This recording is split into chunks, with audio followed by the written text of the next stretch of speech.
Chat ಮಾಡಿದ್ದಾರೆ. ಮೃತ ವ್ಯಕ್ತಿ ಚಿತ್ರದುರ್ಗದಲ್ಲಿ ಇದ್ದೀನಿ ಅಂತ ಹೇಳಿದ್ದಾನೆ. ಕೋರ್ಟ್ ಹತ್ರ ಇದ್ದೀನಿ ಅಂತ ಮೆಸೇಜ್ ಕಳಿಸಿದ್ದಾನೆ. ಜೂನ್ 7ನೇ ತಾರೀಕು ಇವರು ಚಾಟ್ ಮಾಡಿದ್ದಾರೆ. 11 ಗಂಟೆಗೆ ಇವರು ಕೋರ್ಟ್ ಹತ್ರ ಹುಡುಕಾಡಿದ್ದಾರೆ. ನಂತರ A7 ಆಟೋದಲ್ಲಿ ಫಾಲೋ ಮಾಡಿದ್ದಾರೆ. 11 ಗಂಟೆಗೆ ಕೋರ್ಟ್ ಹತ್ರ ಹುಡುಕಾಡಿದ್ದಾರೆ.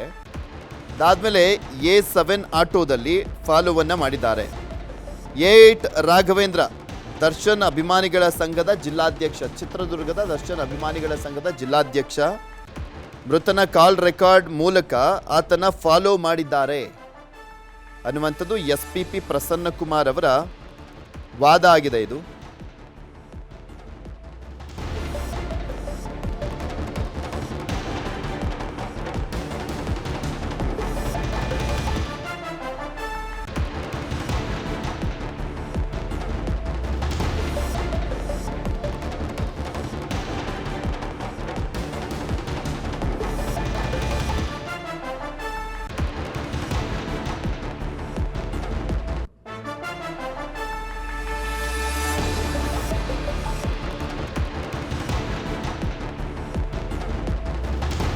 SPP ಪ್ರಸನ್ನಕುಮಾರ್ ಅವರ ವಾದ ಮುಂದುವರೆದಿದೆ. ವಾದವನ್ನು ಮಾಡ್ತಾ ಇದ್ದಾರೆ. ಈ ಪ್ರಕರಣವನ್ನು ಇನ್ ಡೀಟೇಲ್ ಆಗಿ ಅವರು ಏನೇನಾಗಿದೆ ಅನ್ನುವಂಥದ್ದನ್ನು ಮೆನ್ಷನ್ ಮಾಡ್ತಾ ಇದ್ದಾರೆ. 7ನೇ ತಾರೀಕು ಕೂಡ ಚಾಟ್ ಮಾಡಲಾಗಿದೆ. 7ನೇ ತಾರೀಕು ಕೂಡ ಫಾಲೋವನ್ನು ಮಾಡಿದ್ದಾರೆ. 11 ಗಂಟೆಗೆ ಕೋರ್ಟ್ ಹತ್ರ ಇದ್ದೀನಿ ಅಂತ ಹೇಳಿದಾಗ ಕೋರ್ಟ್ ಹತ್ರ ಎಲ್ಲ ಹೋಗಿದ್ದಾರೆ.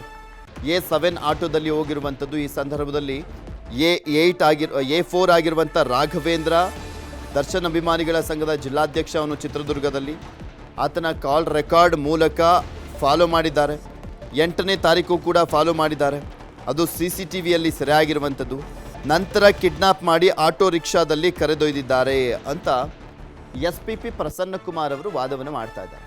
ಯಾಕಂದರೆ ಕಿಡ್ನಾಪ್ ಕೇಸ್ ಹಾಕಂಗೇ ಇಲ್ಲ, ಸೆಕ್ಷನನ್ನೇ ಉಲ್ಲೇಖ ಮಾಡಂಗಿಲ್ಲ ಅಂತೆಲ್ಲ ವಾದವನ್ನು ಮಾಡಿದರು CV ನಾಗೇಶ್ ಅವರು. ಕಿಡ್ನಾಪ್ ಕೇಸೇ ಬರಲ್ಲ, ಇದರಲ್ಲಿ ಎಲ್ಲೋ ಬಲವಂತ ಮಾಡಿಲ್ಲ, ಒತ್ತಾಯ ಮಾಡಿಲ್ಲ, ಹಿಂಸೆಯನ್ನು ಕೊಟ್ಟಿಲ್ಲ, ಕಿಡ್ನಾಪ್ ಸೆಕ್ಷನನ್ನು ಹಾಕಿರುವಂಥದ್ದೇ ತಪ್ಪು, ಅದು ಬರೋದೇ ಇಲ್ಲ. ಇಲ್ಲಿ ಆತನನ್ನು ಎಲ್ಲೂ ಕೂಡ ಬಲವಂತ ಮಾಡಿಲ್ದರೆ ಇರುವಂಥ ಕಾರಣಕ್ಕೋಸ್ಕರ ಇದು ಕಿಡ್ನಾಪ್ ಪ್ರಕರಣ ಹಾಕ್ಲಿಕ್ಕೆ ಬರೋದಿಲ್ಲ ಅಂತ ವಾದವನ್ನು ಮಾಡಿದರು CV ನಾಗೇಶ್ ಅವರು. ಆ ಕಾರಣಕ್ಕೋಸ್ಕರ ಯಾಕೆ ಕಿಡ್ನಾಪ್ ಪ್ರಕರಣ ಹಾಕಲಾಗಿದೆ, ಕಿಡ್ನಾಪ್ ಹೇಗೆಲ್ಲ ಆಗಿದೆ ಈ ಪ್ರಕರಣದಲ್ಲಿ ಅನ್ನುವಂಥದ್ದನ್ನು SPP ಪ್ರಸನ್ನಕುಮಾರ್ ಅವರು ಡೇಟ್ ವೈಸ್ ಹೇಳ್ತಾ ಇದ್ದಾರೆ. 7ನೇ ತಾರೀಕು ಏನಾಯಿತು, 8ನೇ ತಾರೀಕು ಏನಾಯಿತು, ಆತನನ್ನು ಯಾವ ರೀತಿಯಾಗಿ ಚಿತ್ರದುರ್ಗದಿಂದ ಪಟ್ಟಣಗೆರೆ ಶೆಡ್ವರೆಗೂ ಕರ್ಕೊಂಬರಲಾಗಿದೆ, ಈ ವಿಚಾರಗಳ ಬಗ್ಗೆ ಉಲ್ಲೇಖವನ್ನು ಮಾಡಲಾಗ್ತಾ ಇದೆ. ಕಿಡ್ನಾಪ್ ಮಾಡಿ ಆಟೋ ರಿಕ್ಷಾದಲ್ಲಿ ಕರೆದೊಯ್ದಿದ್ದಾರೆ. ಪೆಟ್ರೋಲ್ ಬಂಕಿಗೆ ಹೋಗಿದ್ದಾರೆ. ಮೃತ ವ್ಯಕ್ತಿ ಆಟೋದಲ್ಲಿ ಕುಳಿತ ಬಗ್ಗೆ ಒಂದು ಫೋಟೋವನ್ನು ಕೂಡ ತಗೊಂಡಿದ್ದಾರೆ. ಬಾಸ್ ಕರಿತಾ ಇದ್ದಾರೆ, ಬಾ ಅಂತ ಹೇಳಿದ್ದಾರೆ. ಬಾಸ್ ಅಂದರೆ ದರ್ಶನ್ ಕರಿತಾ ಇದ್ದಾರೆ, ಬಾ ಅಂತ ಹೇಳಿದ್ದಾರೆ. ನಂತರ ಚಿತ್ರದುರ್ಗದಿಂದ ಬೆಂಗಳೂರಿಗೆ ಕರೆದುಕೊಂಡು ಬಂದಿದ್ದಾರೆ. ಚಿತ್ರದುರ್ಗದಿಂದ ನಂತರ ಬೆಂಗಳೂರಿಗೆ ಕರೆದುಕೊಂಡು ಬಂದಿದ್ದಾರೆ ಅಂತ ಹೇಳ್ತಾ ಇದ್ದಾರೆ. SPP ಪ್ರಸನ್ನಕುಮಾರ್ ಅವರು ತಮ್ಮ ವಾದದಲ್ಲಿ ಉಲ್ಲೇಖವನ್ನು ಮಾಡ್ತಾ ಇರುವಂಥದ್ದು. ಬಾಸ್ ಕರಿತಾ ಇದ್ದಾರೆ, ಬಾ ಅಂತ ಹೇಳಿದ್ರು. ಸೊ ಹೀಗಾಗಿ ಅಲ್ಲಿಂದ ಚಿತ್ರದುರ್ಗದಿಂದ ಬೆಂಗಳೂರಿಗೆ ಕರ್ಕೊಂಬಂದಿದ್ದಾರೆ. ಇವರು ಆಟೋದಲ್ಲಿ ಫಸ್ಟು ಕಿಡ್ನಾಪ್ ಮಾಡಿದ್ದಾರೆ. ಪೆಟ್ರೋಲ್ ಬಂಕ್ ಹೋಗಿದ್ದಾರೆ. ಪೆಟ್ರೋಲ್ ಬಂಕ್ ಹತ್ರ ಕೂತ್ಕೊಂಡು ಮೃತ ವ್ಯಕ್ತಿ ಆಟೋದಲ್ಲಿ ಕುಳಿತ ಸಂದರ್ಭದಲ್ಲಿ ಒಂದು ಫೋಟೋವನ್ನು ಕೂಡ ತೆಕ್ಕೊಂಡಿರುವಂಥದ್ದು ರೇಣುಕಾ ಸ್ವಾಮಿದು. ಅದಾದಮೇಲೆ ಅವನಿಗೆ ಹೇಳ್ತಾರೆ ಅಲ್ಲಿ ಬಾಸ್ ಕರಿತಾ ಇದ್ದಾರೆ ಬಾ ಅಂತ. ಸೊ ಹೀಗಾಗಿ ಚಿತ್ರದುರ್ಗದಿಂದ ಬೆಂಗಳೂರಿಗೆ ಕರೆದುಕೊಂಡು ಹೋಗಲಾಗುತ್ತೆ. ಟಾಟಾ ಇಟಿಯೋಸ್ ಕಾರ್ನಲ್ಲಿ ಕರೆದುಕೊಂಡು ಬಂದಿದ್ದಾರೆ. 1:30 ನಂತರ ಆರೋಪಿ ಪವನ್ ಒಂದು ಲೊಕೇಶನ್ ಕಳಿಸಿ ಅಲ್ಲಿರಿ ಅಂತ ಹೇಳಿದ್ದ ಅಂತ ಪ್ರಸನ್ನಕುಮಾರ್ ಅವರು ಹೇಳ್ತಾ ಇದ್ದಾರೆ, ವಾದವನ್ನು ಮಾಡ್ತಾ ಇದ್ದಾರೆ.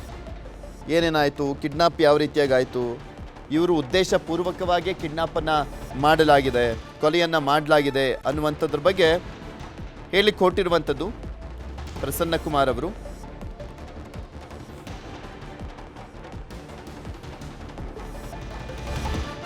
ಎಷ್ಟೊತ್ತಿಗೆ ಏನೇನಾಯಿತು ಅಂತಲೂ ಕೂಡ ಹೇಳ್ತಾ ಇದ್ದಾರೆ. ಟಾಟಾ ಇಟಿಯೋಸ್ ಕಾರ್ನಲ್ಲಿ ಕರೆದುಕೊಂಡು ಬಂದಿರುವಂಥ ವಿಚಾರ, ಟೊಯೋಟೋ ಇಟಿಯೋಸ್ ಅದು ಟೊಯೋಟೋ ಇಟಿಯೋಸ್ ಕಾರಿನಲ್ಲಿ ಕರೆದುಕೊಂಡು ಬಂದಿದ್ದಾರೆ ಅನ್ನುವಂಥ ವಿಚಾರ. 1:30 ನಂತರ ಆರೋಪಿ ಪವನ್ ಒಂದು ಲೊಕೇಶನ್ ಅನ್ನ ಕಳಿಸಿದ್ದಾನೆ. 1:30 ನಂತರ ಆರೋಪಿ ಪವನ್ ಒಂದು ಲೊಕೇಶನ್ ಕಳಿಸಿ ಅಲ್ಲಿರಿ ಅಂತ ಹೇಳಿದ್ದಾನೆ. ಸೊ ಹೀಗಾಗಿ ಅವನು ಕಳಿಸಿದ್ದಂಥ ಲೊಕೇಶನ್ಗೆ ಇವರು ಸೀದಾ ಕರ್ಕೊಂಡು ಹೋಗಿದ್ದಾರೆ. ಜಡ್ಜ್ ಈ ಸಂದರ್ಭದಲ್ಲಿ ಇಂಟರಪ್ಟ್ ಆಗ್ತಾರೆ. ಮೃತನನ್ನ ಕರೆದುಕೊಂಡು ಬರುವಾಗ ಆರೋಪಿಗಳು ಆತನ ಜೊತೆ ಮಾತಾಡ್ಲಿಲ್ವಾ ಅಂತ. ಮೃತನನ್ನ ಅಂದ್ರೆ ರೇಣುಕಾಸ್ವಾಮಿಯನ್ನ ಕರ್ಕೊಂಡು ಬರಬೇಕಾದ್ರೆ ಈ ಆರೋಪಿಗಳಿದ್ದಾರಲ್ಲ, ಈ ರಾಘವೇಂದ್ರ, ಅನುಕುಮಾರ್, ಜಗದೀಶ್, ಅವರೆಲ್ಲ ರೇಣುಕಾಸ್ವಾಮಿ ಜೊತೆ ಮಾತಾಡ್ಲಿಲ್ವಾ ಅಂತ ಕೇಳಿದ್ದಾರೆ. ಜಡ್ಜ್ ಕೇಳಿದ್ದನ್ನ ಪ್ರಸನ್ನ ಕುಮಾರ್ ಅವರು ವಾದವನ್ನು ಮಾಡುವಂಥ ಸಂದರ್ಭದಲ್ಲಿ ಅವರು ನಮ್ಮನ್ನ ಫಾಲೋ ಮಾಡುವಂತಷ್ಟೇ ಹೇಳಿದ್ರು ಅನ್ನುವಂಥದ್ರ ಬಗ್ಗೆ ಪ್ರಸನ್ನ ಕುಮಾರ್ ಹೇಳ್ತಾ ಇದ್ದಾರೆ. ಜಡ್ಜ್ ಕೇಳಿದಂಥ ಪ್ರಶ್ನೆಗೆ ಅವರು ಉತ್ತರವನ್ನ ಕೊಡ್ತಾ ಇದ್ದಾರೆ. ವಾದ ಮಂಡಿಸಲಾಗ್ತಾ ಇದೆ ಪ್ರಸನ್ನ ಕುಮಾರ್ ಅವರಿಂದ.